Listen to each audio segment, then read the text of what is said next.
This morning, I'm going to preach a message not within a series, but something that I believe is an issue, not only in the church today, but just in society today. Something that we all kind of struggle with. And in fact, Patty in the office said, I'm going to be in Florida. I'm almost glad I'm going to be in Florida because this kind of would hit me right where I'm at. And the thing is, it's going to hit us all right where we're at. It's really the act of comparison. And, one of the things we just do naturally is we like to compare ourselves to other people and other things and see what, there's something inside of all of us that wants to look at somebody else to measure how we're doing. How many know that that's something that we probably all struggle with? Just say amen. Okay, about half of you in here. Well, we're going to go over three things this morning. We're going to go over the curse, the cause, and the cure. And we're going to look at two verses, two portions of Scripture in John 21 and Romans 1. And I want you to turn to John 21, 18 through 23. If you turn there, John 21, 18 through 23. And we're going to take a look at this. How many are ready to receive this morning in your heart on comparison? So let's pray this while you're turning there to John 21. Once you either get there on your iPad, iPhone, or iBible. It was funny. The president of North Central said, "I'm going to be." It was funny. He says, "I'm going to be very, new," and he brought his iPad up and then he taped his notes to the iPad because he was going to preach. He says, "Now I'm cool because I got the iPad." He just preached with his notes on it. Let's pray. Father, Lord, today we're going to talk about something that even in our carnal nature, it wants to do. And Lord, it can be very difficult at times to recognize what it's doing to us. Lord, we're not people who walk by our carnal nature. We walk in the Spirit. So Lord, I pray in each of us, you set us free, as you already have, but that would begin to bear fruit in us, that we would not be controlled by comparison, but we would look to you and you alone. And Lord, find freedom that you have created us just the way we are, and that we will never be the person next to us, in front of us, or around us, but our goal is to be just like you, Jesus. In Jesus' name, amen. One of the things that often you hear, whether it's on any television shows or if you watch ESPN, Sports Center, or any of those things, if you ask people, one of the things people almost immediately do is they compare people to other people. It's something that's such a part of our culture. How many sports people are in here? If you watch ESPN, quite a few, even ladies in here. If you watch them, one of the first things they did when Michael Jordan retired, they had to find somebody that was going to be another Michael Jordan. And immediately they start making comparisons. And even growing up, you talk to people about what they want to do in life. And they say, well, I want to be just, if you're into music, I want to sing just like so-and-so. Immediately people make comparisons to other people. And I think, there's nothing wrong with saying, I like how that person is, but can I tell you something? You're never going to be them. Do you know why? Because you're the best at being just the way you are. And when you try to be someone else, you're not being who God created you to be. And it's important to understand that God wants you, if you're going to be like anyone, to be like his son, Jesus Christ, period. That's it. No one else. He wants you to be you, and he wants you to become like Jesus. And we say, oh yeah, I know that, but no, see, this is the problem. It's become so natural in our society to say, I want to be like so-and-so, that we don't think there's anything wrong with that. But what really begins to happen is we say, I'm not happy just being me. I want to be like them. Stop for a moment, think about this. Essentially what you're saying, I'm not good enough how God created me to be. I want to be like that person because I think God did a better job on them. So I want to be like that. And there are people, there are preachers, there's singers, there's athletes, there's people in whatever work you're in. They say, I would sure love to sell like that person. Well, why don't you just work on selling like you? Why don't you just work on singing like you sing? You know, I was telling some guys this last week, I said, I'm convinced that when I get to heaven, the way I sing is going to be the way the beasts around the throne sing. Because I get no glory for my singing on earth. You all that sing well, you get all the glory, all that stuff. But when I get into heaven, I'm getting my glory. And it'll be eternal. And you'll get there, and you'll wish you had my records while you were on earth. I'm telling you. See, the thing is, you have to be content with who you are. And that's what Satan does. He wants to come in and he immediately wants you to look at other people in your life and he wants you to compare yourself to them, because surely if he can get you comparing yourself to him, you'll not be happy with something inside of you and you'll start to get mad at God for the way he made you. Think about some of the problems you have in your life. Think about how you see your own self. Where does that come from? It comes from comparing ourselves to other people. It's a part of the human carnal nature. When you came to Christ, you became a spiritual being. Old things passed away, all things become new. You become content with who you are and the way God created. So that nose, although you may not like it, it's a blessing of God. Somebody say, thank you for my nose. Everybody but the person who doesn't like it didn't say that. You need to listen to this message. Oh, I thought of something that was really funny, but if I said it, I could get in trouble. You know, there's some people don't like their nose that they have it redone 5 times and then they look like. John 21, 18, 23. Thank you, Jesus. Here's it. I tell you the truth, when you were younger, now this is right after Jesus tells Peter, feed my sheep, feed my sheep, feed my sheep. After Peter had denied Christ 3 times, Jesus says to Peter, feed my sheep, and then this verse happens. I tell you the truth, when you were younger, you dressed yourself and went where you wanted. But when you were old, you will stretch out your hands and someone else will dress you and lead you where you do not want to go. And Jesus said this to indicate the kind of death by which Peter would glorify God. Isn't that interesting? The kind of death he would glorify God. You know, and that's a whole nother message. I can't go there. But something, put that in your memory bank, because we may come back to that some Sunday morning. Peter turned and saw the disciple whom Jesus loved was following him. Now, what book are you in? Okay. What book are you in? John. Okay. Who's writing what you're reading? John. Okay. So who wrote this? John. And look at what he says. Peter looked back at the disciple Jesus loved. You see how John's talking about himself? John's saying, I'm the one Jesus loved. And Peter looked back at me. And that's not funny. That's kind of funny. Okay? And he looked back. And then it says, this was the one who leaned against Jesus at the supper and had said, Lord, who's going to betray you? When Peter saw him, he asked, Lord, what about John? And so what Jesus was saying, Peter, you're going to die a terrible death. And Peter goes, what? What about him?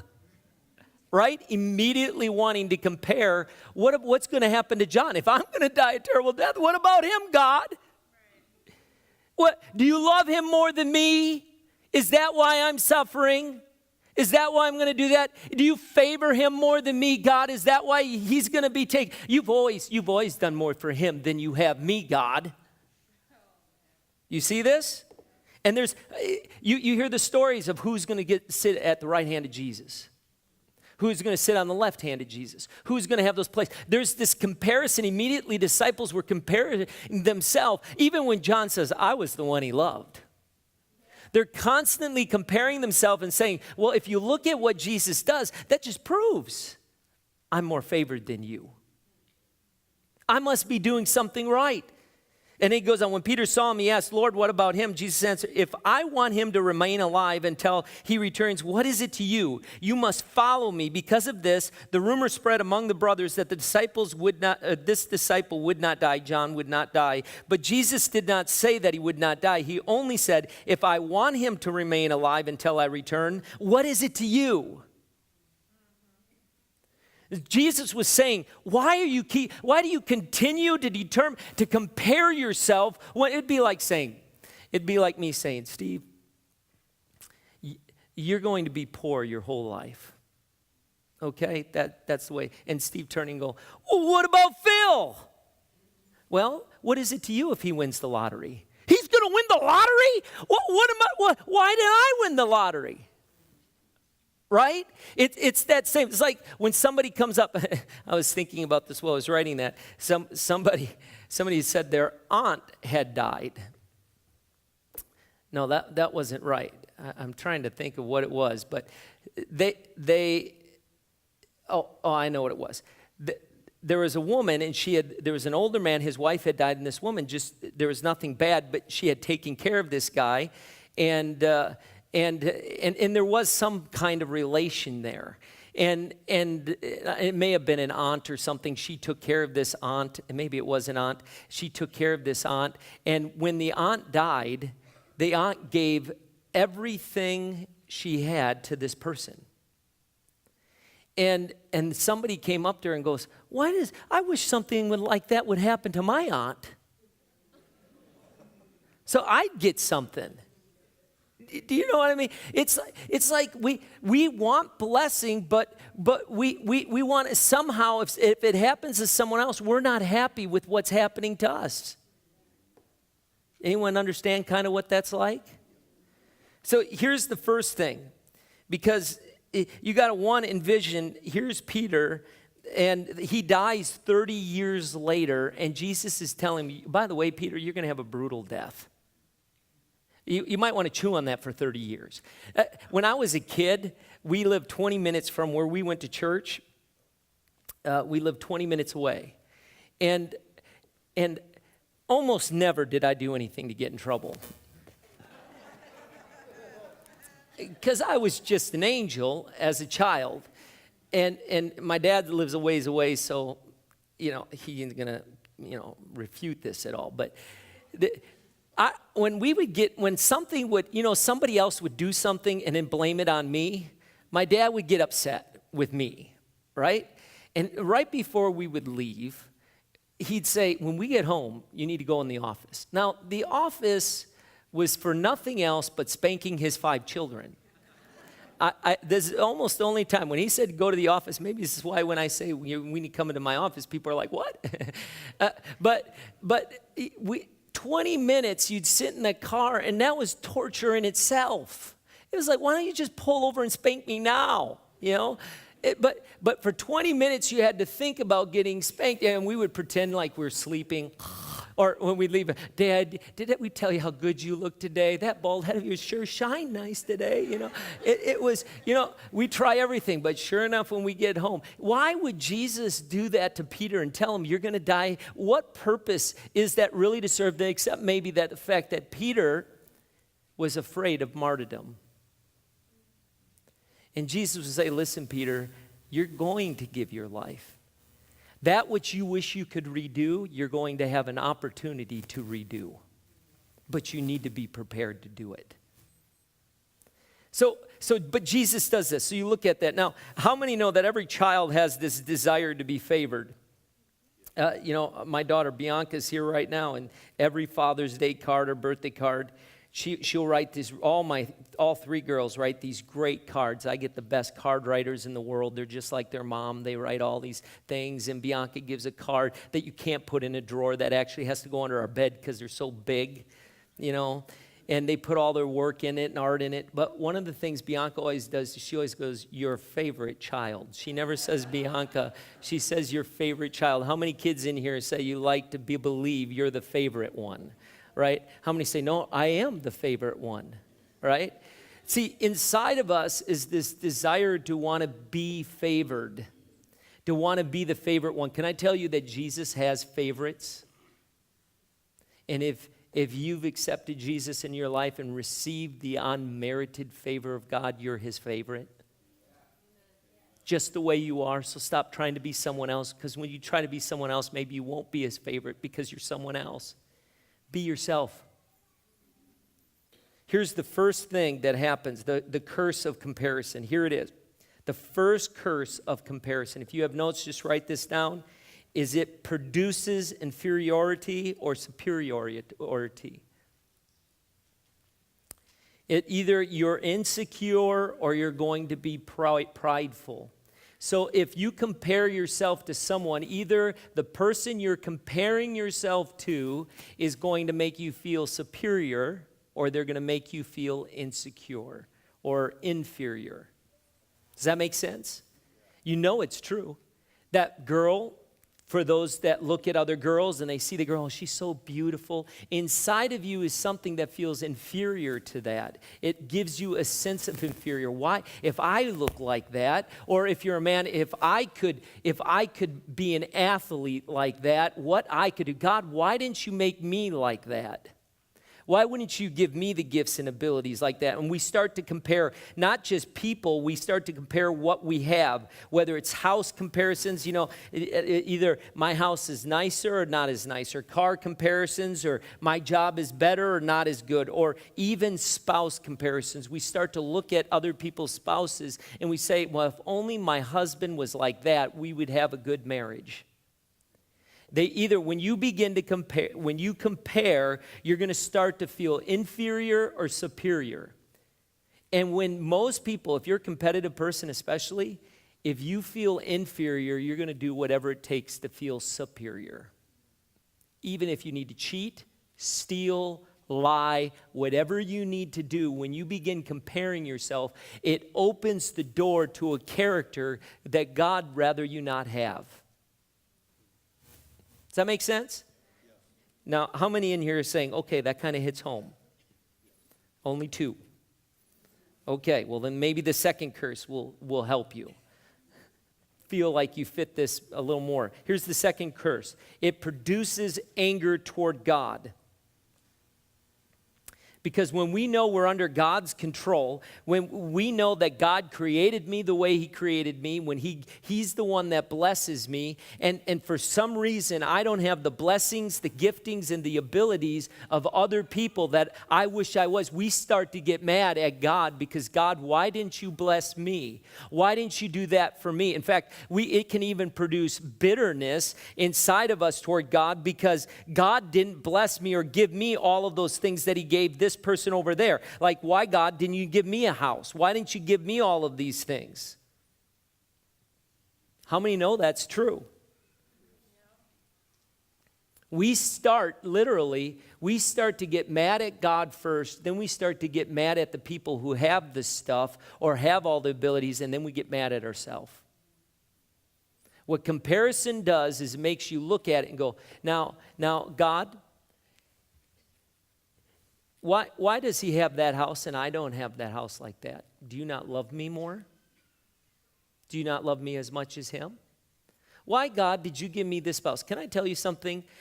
God, you chose that person. Yep, amen. You're the one that picked him. You went up and said, I love this person. Right?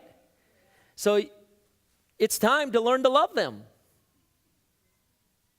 Why is it so quiet in here this morning? I mean, the spouses that love their wife, you should be going, praise God, yes. Right? How many chose their spouse? Did anyone have their parents choose them for you? Don't raise your hand. Right? No, you pick them. You pick them. They're a blessing to God to you. Amen? That's good. That's much better. So when we compare ourselves to other people and we look at what everybody else has, by the way, when you look at somebody who's so gifted and they got all the things and look like have you ever met people like that? They're good looking, they're athletic, they're smart, they got everything, they seem to have all the money, they got, everything. Have you ever met people like that? There's something really bad about them that you just don't know about.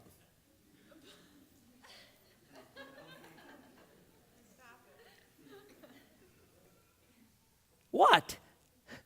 Right? In your mind, you think everything's... Can I tell you, not one person has the whole package. There isn't one person that has the whole package. When everything looks perfect, I'm telling you from experience, it's not all perfect. There is something behind all of it that you don't see, but they're good at making you think it's all great and wonderful, but behind it all, it's not. And you're sitting there thinking, boy, I wish I could be like them. And they're sitting looking at you, say, I wish I could be like you. And God's saying, why don't we just be friends and be yourself? Amen. Right? Here's the third curse. It opens the door to Satan. James 3:14 says, but if you harbor envy, which is the root of comparison, two roots to comparison, jealousy and envy.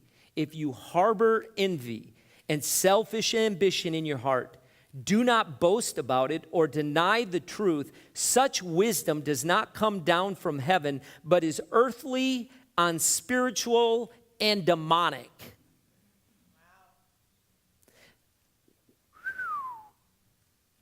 That when you envy other people, envy is wanting what they have, jealousy is wanting to be who they are.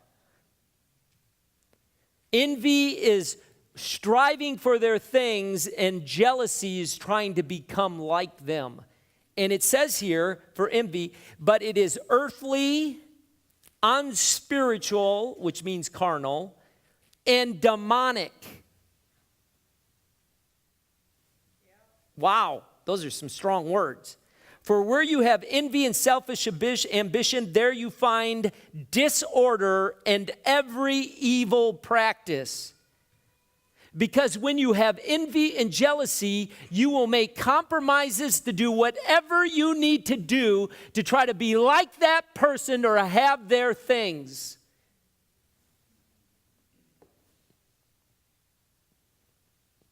Envy opens the door to rebellion and deception. Here's the fourth curse. The fourth curse. It causes us to make life decisions that are not what God wanted us to do.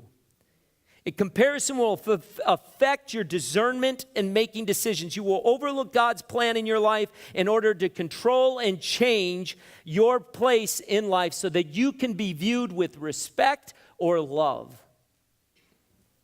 When you compare yourself to someone else and you see how they're being honored or how they're being lifted up, and God has put you in a place, immediately you look at that and you say, I want that position, I want that honor, I want that attention, and you turn and you run because you've compared yourself. And you make decisions in life to do something. When God said you needed to be right there or to go over there, you make decisions based on what you want in your life and through your life. Here's the cause of comparison.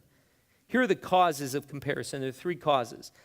First one is they lack acceptance. The cause of comparison, you lack acceptance. We don't feel like we're being accepted. 1 Corinthians 12:24-25. But God has combined the members of the body and has given greater honor to the parts that lacked it, so that there should be no division in the body, but that its parts should have equal concern each for the other. That you have a purpose just the way you are. You don't need to be the superstar. You don't need to be the one that everyone sees and gets all the attention. You need to just be who you are and fulfill that purpose. And God will honor you because you're doing the part that He needs you to do.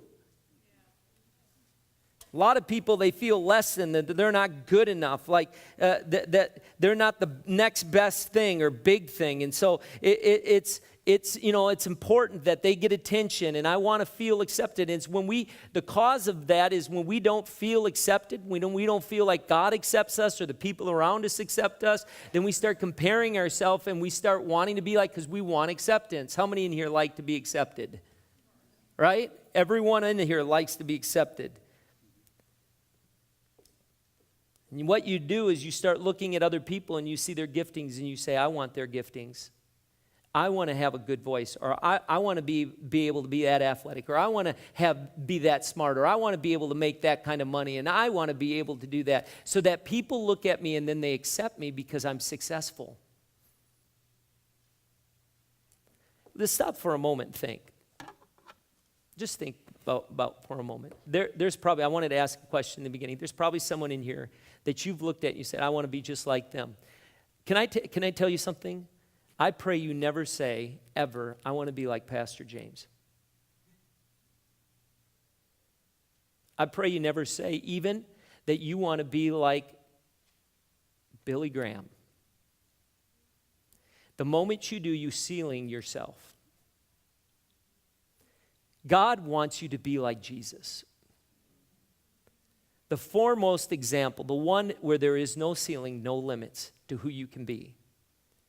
The one who gives you your giftings, and when you say, you know what, I was created by the hand of God to be the best James Biffert I can be, and none of you in this room are ever going to do it better than me. And I'm happy being me. And when people come in, they almost want to make you feel like you're not enough. And God says, I've accepted you. You're already accepted. Hurt people hurt people. Have you ever heard that? Unaccepted people don't accept people. People who are struggling with feeling unaccepted struggle to accept anyone else. But when you know you've been accepted, you have no problem accepting people because you know who you are.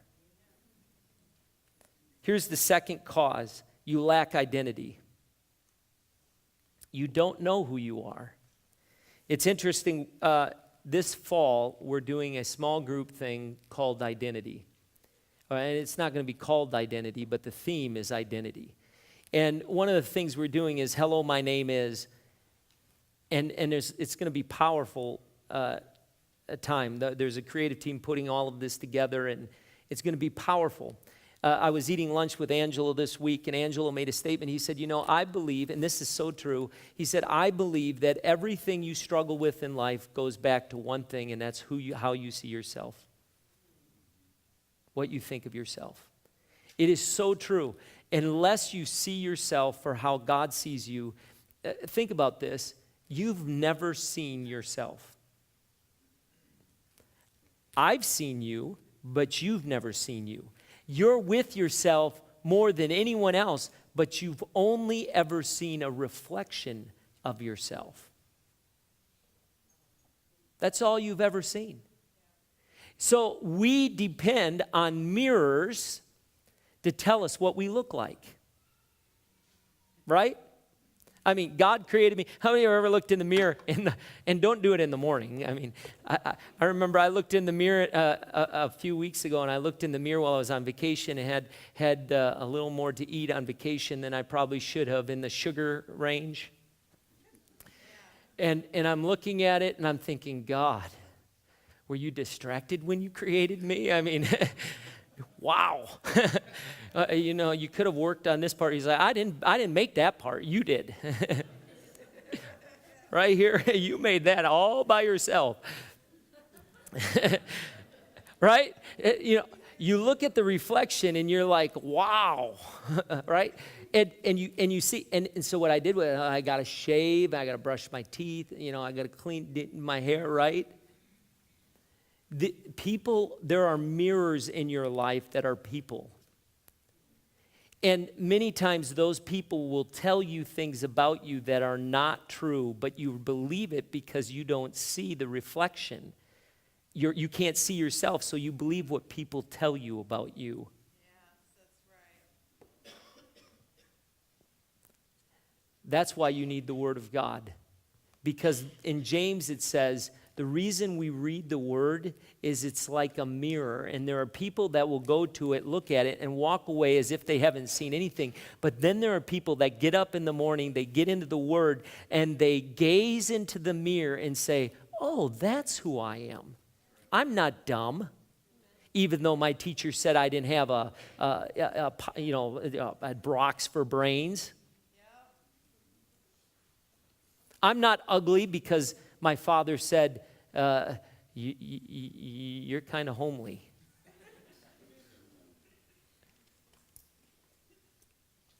Do you know what I mean? How many know what I'm talking about? There are things every one of you have believed in this room that people, I remember Mackenzie coming to me in about second grade. She said, Dad, I'm dumb. I said, who told you that? Who told you that, Mackenzie?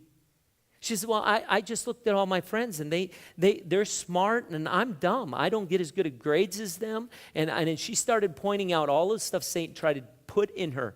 And I said, Mackenzie Biffert, you are not dumb. God doesn't create dumb. God doesn't have dumb brains. You say, I don't believe that. Well, read the Word. That's why you don't believe it. The Creator of the universe creates perfection every time. Every time.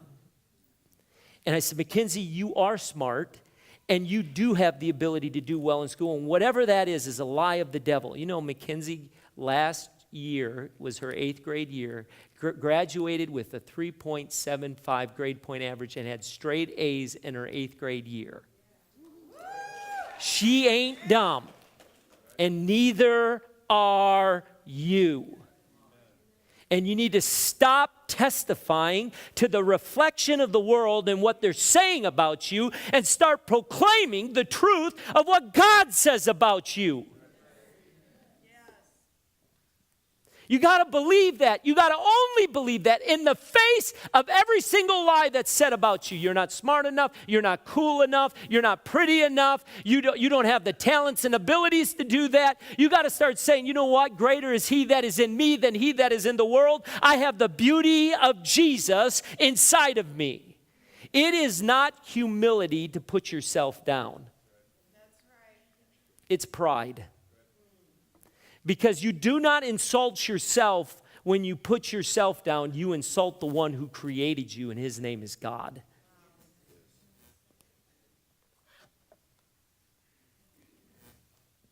So your identity, you have to know your true identity. Here's the third cause. It's covetousness. It's when we begin to covet things. Greed and selfishness with a mask. It's where I want your giftings, or his money, or her fame, his stuff, her husband, his children, her life, his life. I want it because I don't like the one I have. I wish I could come down there. I used to do that before we got this black thing out there. Listen. When you start to say, I want something, what you're saying to God is, I'm not happy with what you've given me. Covetousness is ingratitude at the highest level with a fist in the face of God. Here's Colossians 3:5. It says, put to death, therefore, whatever belongs to your earthly nature, sexual immorality, impurity, lust, evil desires, and covetousness, which is idolatry. It's when we say we start to worship the things rather than worship God. Because we got to have the nicest stuff. And God, I'm not happy with how you're blessing me. I'm not happy with the person you put in my life. God, why didn't you give me kids that could do more than what they're doing? Why didn't you give me smarter kids? If you believe that, your kids are going to be a mess. Covetousness is when we cause us to compare to other people, and we want what they're being blessed with, and we don't even know what God's blessing us with. Right now, there are some cures to all of this, and I want to talk about the cures. Here they are. And Romans 1:21-25 talks about them. And it says, for although they knew God. Now, what do the first few words say? For although they knew God. They knew who God was, okay? These weren't people who did not know God. They knew God. But look what they did. Verse 21, for although they knew God, they neither glorified him as God, nor gave thanks to him, but their thinking became futile, and their foolish hearts were darkened. And although they claimed to be wise, they became fools and exchanged the glory of an immortal God for the images made to look like mortal man and birds, animals, and reptiles. Therefore, God gave them over to their sinful desires of their heart, to sexual impurity, for the degrading of their bodies with one another, and they exchanged the truth of God for a lie, and worshiped and served created things rather than the Creator, who is forever praised. Amen. You know, you have this inward thing to worship God, right? Here's the first cure. The first thing is to glorify God. How many remember, I don't know, there's a lot of girls here, but how many ever had that little round thing with the glass in it? And you'd go outside, you'd like get it in a cereal box or something. You'd go outside and you'd when the sun was out, you'd put it on there and you'd fry ants on the sidewalk. Did anyone have what that was? You know, right? You just see them cooking. I always envisioned the ant like sweating. Boy, that sun really picked up. Wow. Had no idea it was global warming and a man-made global warming, you know. and that ant would be crawling and I'd be just putting that thing on there. And then it would stop and just, oh, to be a boy again. Right, what was that called? It was called a magnifying glass. What did a magnifying glass do? It took what was there and it made it larger. You see, what happens when you begin to compare yourself is you have to take your eyes off of God and put your eyes on someone or something. And when you do that, God disappears in your sight. Whether it's problems, whatever it is, when you begin to look and meditate on something, you begin to magnify it. Some of you in this room have been magnifying and glorifying, same word, your problems. And you're wondering why God isn't coming through. And God says, I'm standing right here. If you would stop looking at your problems and look at me, you would find there are no problems. Because I would be so big, you wouldn't worry about it anymore. See, have you ever noticed how when you have issues in your life, what's the first thing it affects when something happens? Almost always it affects your spiritual life. When something happens, there's this immediate challenge to take your attention from God and to put it on that problem as if you're going to fix it. How many have had success with that? Right? And so what God is saying, how you begin to stop comparing is you begin to look at God and you realize God is pretty cool. In fact, God is pretty awesome. In fact, there really isn't anything else in life that I would rather look at than Him. There really isn't anyone else that really kind of is someone I want to aspire to but Him.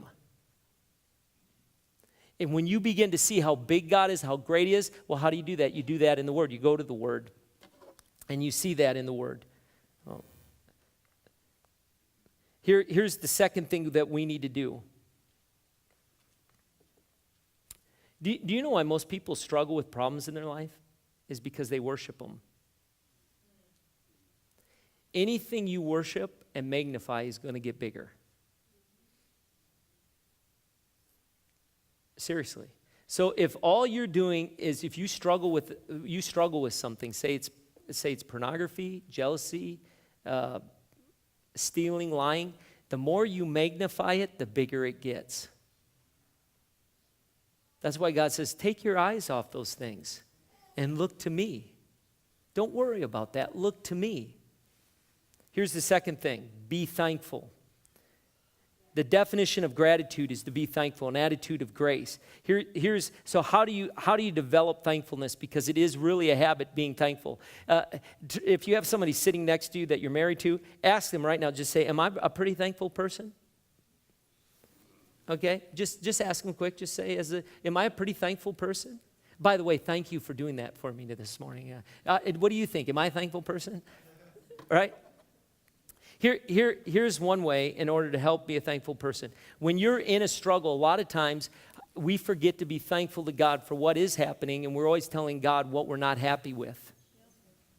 We're always telling him why we're upset or the problems that we have, and we never stop to say, God, I'm thankful that I'm healthy. Thank you, Lord, for my job. Thank you that I was able to eat today. Thank you for the clothing that I wear. Thank you for the spouse that I have. Many of us in this room, they're not many, but maybe some of us in this room, you never thank God for your spouse. You never do any of that thing. Here's something that you can do. You can begin every day when you're laying in bed and you open your little peepers, right? Or maybe you're laying in bed and it's about a 20-minute process to open your eyes, right? How many are like that? In the time that it takes from you pushing the snooze button to it going off again, you know what's funny too? We have a worship CD in our alarm clock. The problem is the same song plays every morning. I hate that song. I hate that song. It was such a good one. I hate it. I don't ever want to hear it again. You know, I'm like, right? But in that time period, when you hit the snooze button, do this. Think in your mind, God, thank you for 10 things that are in your life. Thank God for them. Then every day, thank your spouse or your kids or someone in your life that's close to you if you're single. Thank somebody for being who they are. Think about it. Make it a point in this week, today, starting today, when you get to thank somebody for something. If we would become more thankful in what we're doing, we would stop really, it's a cure to comparison. We become thankful for things and we start thanking God because in reality, we don't deserve anything that God has given us. That's why grace is unmerited favor. Anything he's given us is a blessing. And he says, I've given you it all. Here's the third thing, renew your mind. Renew your mind. In Colossians, in the last one, Colossians 2:6-7, so then, just as you received Christ as Lord, continue to live in him, rooted and built up in him, strengthened in the faith as you were taught, and overflowing with thankfulness. Here's the third one is renew your mind. It said they became futile in their thoughts. Colossians 3:1-2 says, since then you have been raised with Christ, set your hearts on things above, where Christ is seated at the right hand of God. Set your mind on things above, not on earthly things. John 1 says, the Word was God. The Word was with God. The Word was God. What is the Word? That Bible you're holding right there. And it says, faith cometh by hearing, and hearing by what? Okay, I want to finish right here. This is key. If you do nothing else, listen to me, please. When I was growing up, I grew up in a minister's home. And we went to church, whether my dad was there or not. My mom had 5 kids. We went to church anytime those doors were open. We were in church. Anyone had a history like that? And just the flat line was we were there Wednesday night, Sunday morning, and Sunday night. We were in church. And then I was just talking with some guys about this. On Sunday night after church, we'd sit and watch. At that time, it was Jimmy Swaggart on there, and I remember he'd preach, and we'd watch Jimmy Swaggart. You know, I bought a Bible that looked just like his Bible because I never preached it. Right? We did Bible quizzing, where we memorized Bible scriptures. We do JBQ here, junior Bible quizzing, where you memorize the word and then you understand what it would mean. It was powerful, and where I'm at right now. But we were constantly in the word. My parents would do, at night when we go to bed, we would do devotions together, my parents, and they would have all of us there, and all 5 of us kids would pray in the evening at 8 o'clock every night. The TV went off, and we would do devotions. And even then, it was hard to overcome the world, but we did. What kind of foundation are we giving our kids for today? When we barely make it to a Sunday morning service, we don't sit with them and even read the word with them. and pray with them and teach it. And we have kids that don't even know how to pray, which is just talking to God. And listen very carefully. We feed our minds television and movies and songs and all kinds of things. The cure to comparison is the renewing of your mind. If you feed on Fox News 3 hours a night, 7 days a week, you're going to be a pretty bitter person. Whether it's Fox News, you feed on television, you're going to be apathetic, you're going to be angry. Don't tell me you're not angry. Whenever you get around people, you're complaining about the government. Well, they're doing that, they're ripping us off. I don't know where this country's going to go. Just so bad. Antichrist. Yes, it's Antichrist. And we get so angry and upset. And where is Christ in that? He's not in that. You didn't ever hear Christ talking about Rome and the government of Rome. You didn't hear him talking about all of that stuff because he was here to build a kingdom that went beyond Rome. And he didn't get bitter and angry about all that. He says, give to Caesar what belongs to Caesar because you're here. But give to God what belongs to God. Don't let that affect this. And what has happened is we feed on talk radio, we feed on all of this stuff, and it gets us embittered and it gets us angry. There are people who are struggling with sexual sins, and yet they love to listen to Def Leppard. Well, no kidding. If you listen to those songs, it's going to feed things inside of you. Literally, there are things that feed you and it feed that, and you're taking it in, thinking, well, I'm saved. That's okay. I just listen. Yeah, you're saved, but you got to feed the Spirit with the Word of God.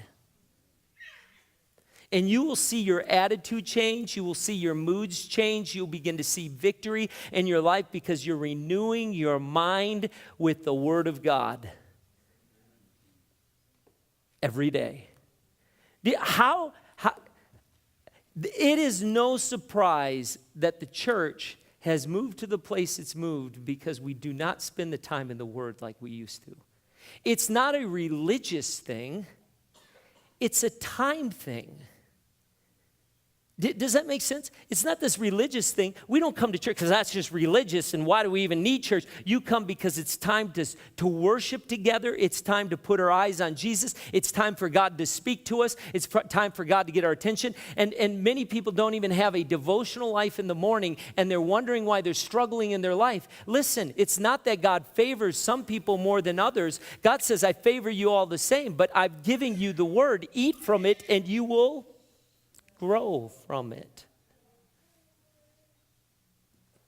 Do you want to overcome the enemy? How many in here say, I want to overcome the enemy? Jesus has already done it for you, but you need to renew your mind so you start believing he's already done it for you. Amen? So what do you take from this? I'm not going to compare myself to other people. I'm done with that. I'm going to put my eyes in Jesus. Let's go back to Peter. For 30 years, Peter knew he was going to die a terrible death. But after those 30 years, he didn't look around to John or anyone else to say, well, what about them? Peter said, I want to do it my way. This is Peter dying on this cross. And he says, I'm not even going to die like Jesus. Many historians say Peter was crucified on a cross upside down, so that he wouldn't die as Jesus died. Don't try to be someone else. Be happy for how God made you. Will you do that? Write down right now, this is the homework, and I know I need to be done 5 minutes ago, but do this right now. I want you to write down one thing that you're awesome at. Even if it's with your finger, say, I'm awesome at this. I'm really good at this. Write it down. If you can't do that, then you're in bondage. Your mind is in bondage if you can't do that. Write down one thing that you're awesome about. If you're good looking, say, I'm hot. If you're athletic, say, I'm an athlete. If you're smart, say, I'm smart. If you're gifted at being nice to people, say, I'm the nicest person on earth. If you're prophetic, say, I'm prophetic. If you got discernment, say, I discern well. Whatever it is, just say, okay? Now turn to the person next to you. If you've written this down, say, I'm awesome. Okay? You say, I'm amazing. Say that. That's right. Say, I'm amazing. Don't make me bring you up here and say it. All right, I'm not seeing you say it. I may bring you up here and put you on the spot. Just say it. Shout, I'm amazing. Right? Do you believe that? Okay, then you don't need to drop names and tell everybody who you know, because it doesn't matter who you know. You're good enough all by yourself. Because when they spend time with you, they spend time with amazing. I'm changing my new tagline to amazing. Right? Isn't God awesome? Didn't he create you awesome? Are you smart? Are you good looking? Are you gifted? Do you have a future? Amen. Is the devil trying to stop your future? Yes, he is. Is he going to succeed in stopping your future? No, he's not. I don't want to be anything else but just like Jesus and what he created me to be.